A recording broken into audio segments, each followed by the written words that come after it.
Hello, I'm Maria Hall Brown, and this is LA Currents. Well, as of April 23rd, I'm delighted to say that the state of California has a new Attorney General, and we have him here today to get to know him a little bit. I'm delighted to be joined by Rob Bonta. So nice to have you here. Honored to be here, Maria. All right.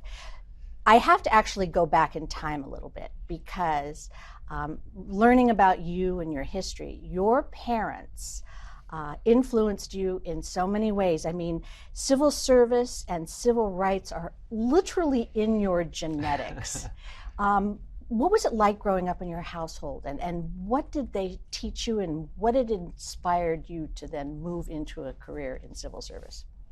Well, as you mentioned, that commitment to civil rights, to lift people up, right wrongs, fight injustice is in my DNA, passed down by my parents, who are my biggest inspirations, my biggest supporters.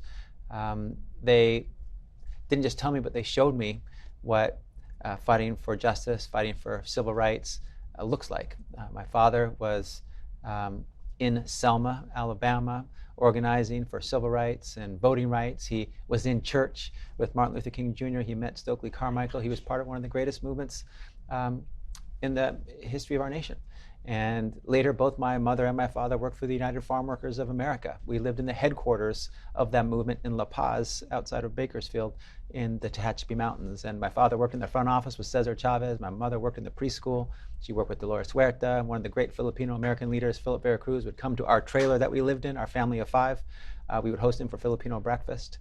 And then my mom fought for the restoration of democracy. She's an immigrant from the Philippines, and came here for the first time when she was 28 years old on a 3-week ship ride. And I was born in the Philippines, and at 2 months my parents brought me here to California because of the rise to power of Ferdinand Marcos, who declared martial law, was a dictator, had a raft of human rights abuses as part of his time in power. And my mom fought for the restoration of democracy in the Philippines for years, from my first birthday, when martial law was declared on September 22nd, 1972, until my teenage years. So on my birthday, for all those years, my mom would throw a birthday party for me, and then she'd organize a protest. And that was who she was. And I grew up at demonstrations and protests and rallies, everyday people fighting against something they thought was fundamentally wrong and needed change. And so that's all I ever knew. That's what I grew up with. That's what I saw. It's what I was told. And it became part of what I always wanted to be. I wanted to carry on their legacy of service, of fighting for justice, of fighting for civil rights. And with all the gifts that they gave me, a great California public school education, they made me believe I could go to college, I could go to law school. Both were dreams of mine. I was able to do both. And I saw them ask people who needed ask people when they were fighting for those who needed help. They asked people with suits, with authority, with power, with titles for their help, elected officials. And sometimes those elected officials would help, sometimes they wouldn't. And I thought with the gifts my parents gave me that maybe one day I could be an elected official who didn't have to ask someone else to care for and see and value the communities that we were fighting for, but I could bring those communities with me into those rooms where decisions were being made, have a voice in the room, a seat at the table, and fight for those communities in the role that I was given. And so I wanted to carry on their legacy in any way that I could, and I'm hoping to make them proud in this role. I have no doubt that you are, but you just listed a lot of names that are quite literally people who have shifted the course of history. So you witnessed it, but did your parents turn to you and say, this is your responsibility, or was it just something that was part of the vernacular of growing up in your household? The latter more than the former. Never sort of specifically saying, it's your turn, make sure you do your part. But just by being around it, by being part of it, by seeing how much they cared about it, how passionate they were, how hard they fought, what it meant to them, it became something imbued in me.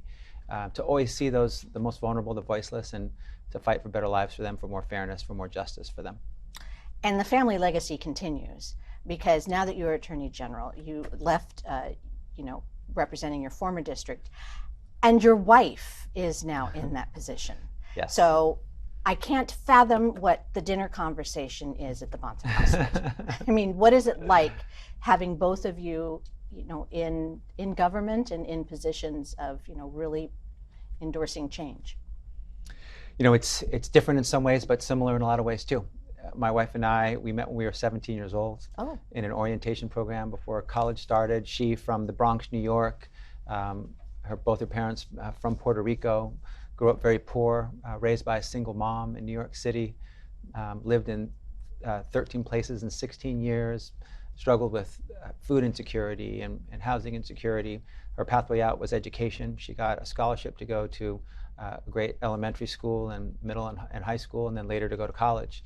And we have always worked in public service together.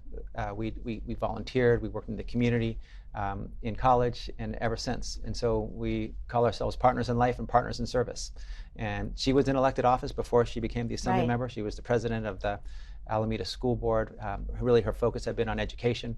And now she's focusing on a lot more. So our conversations are about some of the things that she's most excited about right now, that she's fighting for, that she's learning about and making progress on. So right now she's talking a lot about affordable housing and uplifting folks who are homeless or can't afford to have a secure place over that roof over their head. But the conversations are exciting because we're talking about how we can make people's lives better.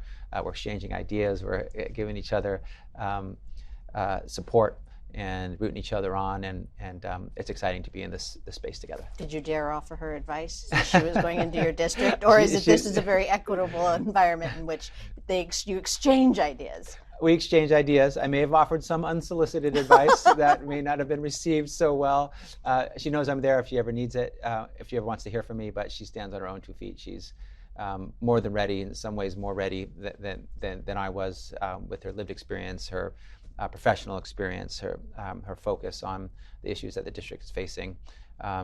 I say that the leadership for the district was significantly upgraded when Mia Bonta was elected assembly member from the prior assembly member, and there's some people who say, not jokingly, that she is the better Bonta, and and that's consistent with everything I know about her. I'm her biggest fan and the biggest supporter, and just so proud of her and admire her and respect her greatly. All right, so now we have the surrounding people, the people that raised you and the people that lived with you. Let's talk about you. All right, so you really have worked towards reform when you were in the state assembly. So now, as Attorney General, where do you see your priorities? What are some of the things that you really are hoping to focus on? As an assembly member, we had such a broad range of issues that we worked on, and the same is true as a California Attorney General. I'm focusing on quite a few areas, prioritizing them, but also working on others in addition. Right now, we're focusing a lot on taking on the forces of hate, as so many Californians suffer the sting of hate crimes, hate attacks, hate incidents. Making sure that folks know that we're here in the California Attorney General's office to protect you, to support you, to bring the perpetrators who peddle in hate, hold them accountable, and to make sure victims heal.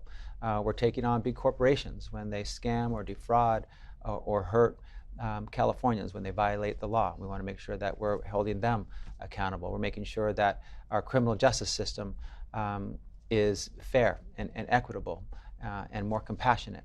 And we're making sure we're lifting up communities that live at the intersection of poverty and pollution, suffering from environmental injustice, and making sure that they're seen and cared for and valued. So a lot of what I do, I see my role as being the people's attorney, fighting for everyday people, especially the most vulnerable and the voiceless, those who've been abused or hurt or harmed. And I balance the scales of justice for them, make sure that they know they have a champion. I make their fights my fights, and try to right wrongs. All right. As you well know from our conversation before we actually, started to record, I need a civics lesson in many, many areas. So let's just go ahead. And what are the parameters in general of the Attorney General's office? What are the, your personal issues aside, what are the things that an Attorney General for the state of California can do for the state?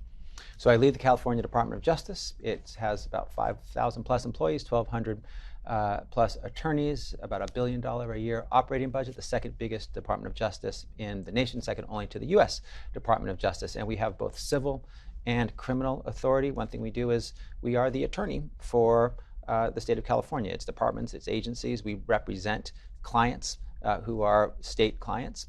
We also have independent authority where we can bring cases, civil cases against those who break the law and violate the law.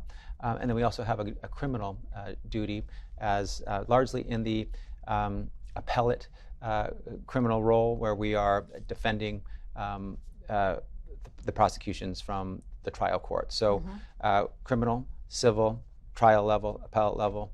We do some stuff for clients, and we also have an independent authority. So high level, those are kind of the roles that the California Department of Justice has. All right, it's been a full 6 months. How has it been so far, and what have you been able to do, and what are you putting in place? It's been a sprint, off to a fast start. Really want to make a difference with authority and the tools that we have in the California Department of Justice. And you know, the thing that keeps me up most at night is I ask myself, am I doing enough? Am I doing enough to help people? Am I using all of the authority, influence, levers of power in the office to help people and to right wrongs and make sure people are safe and treated fairly and equitably? And so we've been doing so many things in so many different areas, right. You know, from the biggest cases in front of the United States Supreme Court, including leading on the amicus brief of the big reproductive freedom case coming out of Mississippi. We successfully defended the Affordable Care Act in front of the United States Supreme Court, making sure that millions of Americans had access to health care. We're fighting for gun safety, making sure we're defending our common sense gun laws in the state of California, and also with briefs in other states across the nation, making sure there's healthcare access and healthcare affordability as we oversee mergers of different hospitals. So we have a lot of different roles. Well, one of the things that I found fascinating is that you're also sort of taking a tour to have these roundtable discussions across the state of California, because California in and of itself is large enough to be a country, and of course it has, you know, the economics of a country, et cetera. So, but it has an enormous array of difference. You know, different parts of the state have different issues and priorities and different thoughts and different focuses of attention. So taking these roundtable chats, what have you learned, and how have you been able to maybe start to place the puzzle pieces together? I've learned a great deal during these roundtables. We've been to 6 big cities throughout the state of California over the last few weeks and months, and in each place we meet with the mayor and other leaders in that city to identify pathways forward to address the rise in hate crimes, hate incidents. And we've been in San Francisco and Oakland, Sacramento, Riverside, San Diego, Long Beach. And there's a uniqueness to every one, and that's why we do these. You know, there's a different emphasis or a different nuance, or sometimes an entirely different angle or approach to addressing hate crimes. And so that's what I wanted to do. I wanted to get out into the community, learn, know that, as you said, that California, while essentially a nation state, 5th largest economy in the world, 40 million people, it's not the same everywhere. And there might be different solutions that are appropriate for different places. And I've been very inspired by the focus and the commitment of the folks working locally. Want to support their work to the extent I can with resources, maybe funding, partnership for sure.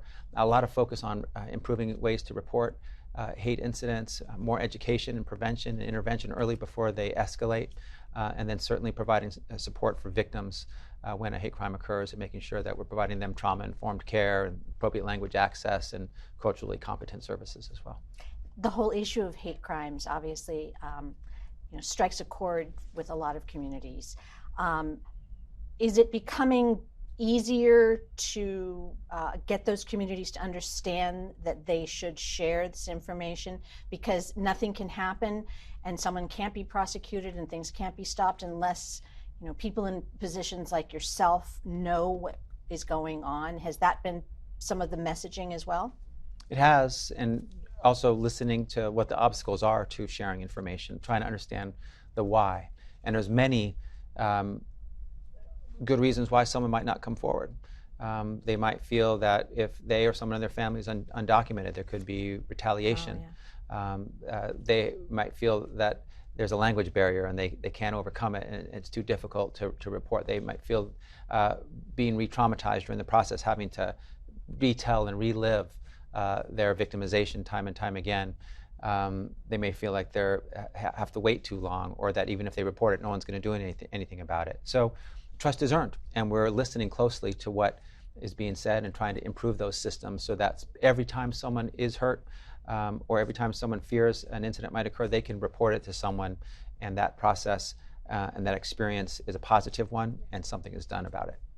I hadn't thought about that. Reliving it over and over and over and over again, is probably a really, you know, a tough thing. Can that be minimized in the justice system at all? We need to think about how, while we also make sure we honor our, the constitutional rights of, suspects, defendants, and, there's a confrontation right to confront your accuser and to, be able to make your case in court. So we want to strike the right balance. Of course, we want to honor constitutional rights and the legal rights of everyone in the system, but we don't want to unnecessarily force people to be re-traumatized and victims to have to suffer over and over. Right. What are some of the things, because we're now, hopefully, there's good news in terms of, vaccine boosters and coming out of the pandemic and everything like that. So does it feel like government is ramping back up in a very robust way, or are there still issues that need to be dealt with the fact that everyone was working remotely and everybody was coming up with new ways to work? Are there things that you can carry over in this era? I think California specifically has done an incredible job right. With combating the virus, leading with facts and science and data and evidence. Specifically, Governor Newsom has been an absolute champion, getting vaccines in arms.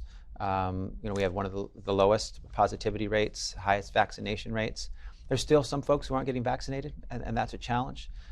We hope that more will, and that will help us do more things safely. But we're also learning from the time during COVID where we were forced to live differently, that some of the things that we were doing might continue and might be preferred ways.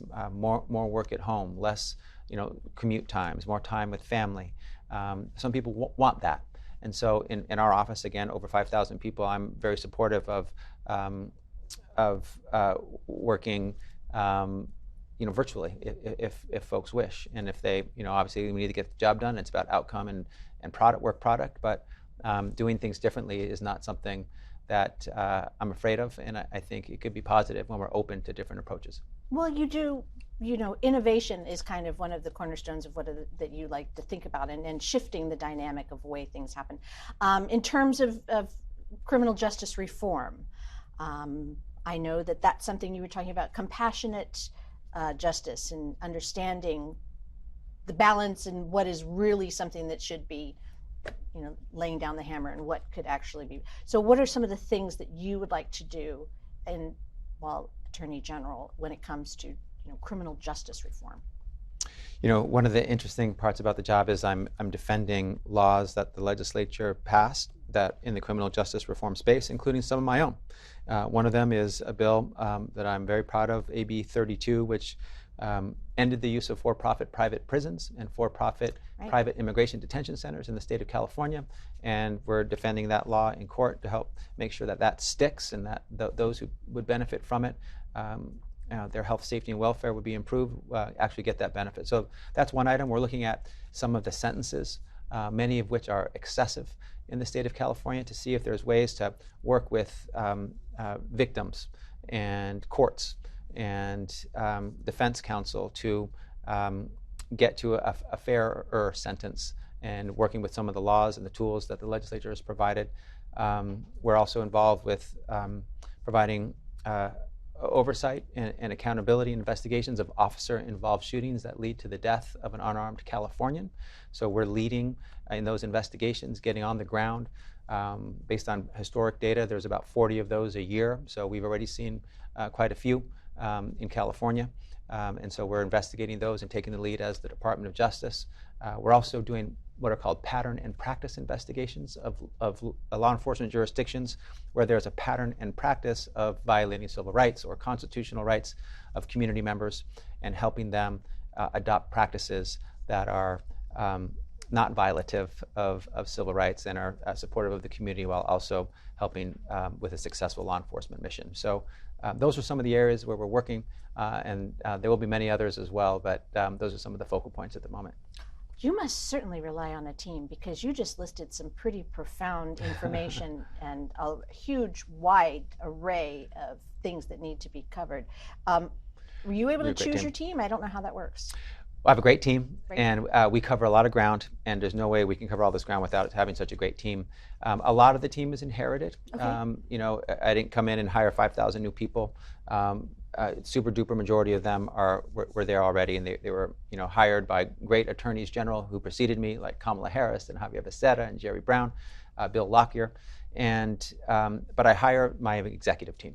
The folks at the highest level that make the executive decisions, that guide the direction of the office and provide the vision for the rest of the team. And I've hired those, and even those that I haven't hired have been very committed to the vision that I brought. A lot of them had done research on my legislative record. They had watched closely my confirmation hearings and were really channeling what they thought I would want to see in the office. And we've moved in some different directions early on, and that's representative of my values and my vision, and I appreciate a Department of Justice that is doing that as a team together. I was fascinated to learn that state of California, obviously, being the Attorney General here, there's also a cooperative effort with different Attorney Generals across the country. And in particular, you were mentioning Mississippi reproductive rights, but there is also, was it 23 of you across the country have argued against Texas' ban on abortions. What kind of sway does one state have to another state's internal laws? Where does the push come from, and what can actually happen with the push? Well, we work often together across the different states. I work a lot with New York Attorney General Letitia James, and many others have worked together. And there's a strength in collaboration in working together. Our voices are stronger, they're amplified, they're more powerful, they're more impactful. And we do that in areas where we see something that is a challenge or a problem or a threat to the people in all of our states. Here, with respect to the Texas case, we're not trying to specifically change what Texas wants to do within the law. We feel like they've broken the law, that they have violated the U.S. Constitution and the rule that has been enshrined by the United States Supreme Court for almost 50 years in Roe versus Wade, affirmed over and over again in other cases since, with respect to reproductive freedom. And they have a law that says that you can't have an abortion after 6 weeks. And Roe versus Wade says you can have one, as making a private decision with, that's personal with your family, with your doctor. Pre-viability, which is essentially up to 23 weeks. So we think it's a clear violation of established law, and we have come together to make that case to the appropriate court. So we think Texas's state law has violated federal law and U.S. constitutional law. So AGs can actually speak to federal courts? Yes. Okay. And we often do. Okay. All right. On an exciting positive thing, October is Filipino-American History Month. You're the first Filipino and the second Asian American Attorney General for the state of California. So that's a noble mantle to wear. Do you think about it? And what are some of the things that, are worth sharing, and some of the things we're celebrating, in October? Yeah. I think about it a lot. This is an important month to me. It's special. As a proud Filipino-American, as someone who was born in the Philippines, brought here when I was 2 months old, and the first Filipino-American state legislator in the history of California, the first Filipino-American Attorney General in the history of California. That's special. That's an honor. I'm very proud. And October is a month where we celebrate with pride the accomplishments and contributions of the Filipino-American community. And for me, there's so many, and I want more people to know about them. And I spent part of my legislative career having that story be told about the contributions of Filipino-Americans, like leading the farm labor movement, starting it in 1965, a Filipino named Larry Itliong with the Delano Grape Strike of 1965. And it's a time when we appreciate and lift up our spirit of change-making, including fighting for change right here in this state. I talked about the farm labor movement. We've also fought for civil rights and tenants' rights with one of the great civil rights flashpoints occurring at the International Hotel in San Francisco. Just recently, a lot of our frontline healthcare workers, essential workers who risk their lives and their health to keep us safe, were Filipino doctors, Filipino um, nurses, other Filipino healthcare practitioners. And so, I feel that we are taking our seat rightfully at the tables of power in all of their different forms, whether it be legislative chambers or halls of justice or corporate boardrooms or nonprofit organizations. And people are seeing more and more of those incredible contributions to great leadership in our community. And October is a time to really highlight and illuminate those contributions and that leadership. Do you think we're on a good trajectory when it comes to, I know there's a lot of talk. I mean, there's a lot of DEI talk, there's a lot of inclusivity talk, there's a lot of diversity talk.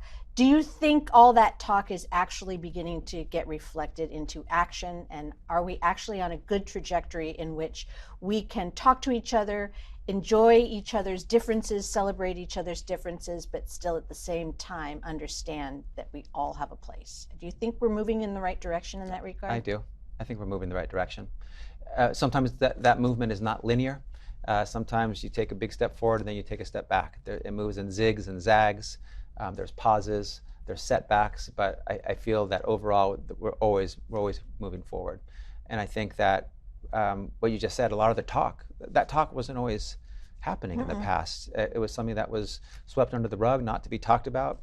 The fact of racial injustice, of systemic and structural racism, of individual racism was something that people didn't want to talk about. Or it was outright denied. One of the huge pain and suffering and anger and frustration that came out of the murder of George Floyd, but one thing that came out of it also was essentially an international consensus on the fact of racism. And we didn't have to debate the existence of the problem. The problem was on full display for everybody to see. And the discussions that continued are, what do we do from here? How do we address it? How do we help heal? How do we move forward in a way that's more positive, more inclusive, with more racial justice? And so those are the right discussions to have, hard as they are. Hard discussions are what is necessary to get to the right place. And sometimes the right path is often the hard path, full of difficult discussions and tension, anxiety. But I'm glad we're having those discussions because they're necessary to move forward. Did you have experience with having to get over those hurdles that maybe someone else didn't have to because of your cultural background? I did. Did you? I've always, I've always been brown. I've always been Filipino-American. And, from the time I was a boy to the time I was an adult, it rears its ugly head, with some consistency. Whether being called, racist terms as a boy, or having racist stereotypes be used to, to tease or to insult. Or just recently, just a couple of years ago, as a California State Assembly member running for re-election, being birthered, being essentially accused of what President Obama was accused of, and my opponent arguing that I'm not from here, I'm trying to other me, saying I wasn't born here, I can't be a legislator. So, those are just some examples that have happened over the years. But for people who, for people of color, for people with identities that aren't often that aren't accepted enough. What I've just said is not a surprise. It's part of our lived experience, it's part of the challenges that we deal with and that we face, and we do our best to overcome them and move forward. But you realize now that you're an inspiration for those who get to see you in this position, correct? Thank you.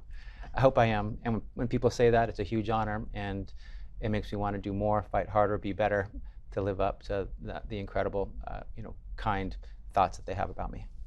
Well, it's been wonderful to get to know you, and I look forward to having you back, after a period, a little bit maybe longer than 6 months, so that we can actually hear what's going on. And I do hope that you get a chance to sleep and to relax and enjoy a little bit of life, but it sounds like you're incredibly busy. So thank you for taking the time to be with us Thank today. you. This role is the honor and privilege of a lifetime. I'm thrilled to be in this role. I'm going to fight for the people of California as hard as I can, do as much good as possible, and I'm honored to be with you, Maria. Thank you. Thanks so much. Thank you. And that's a wrap on this LA Currents.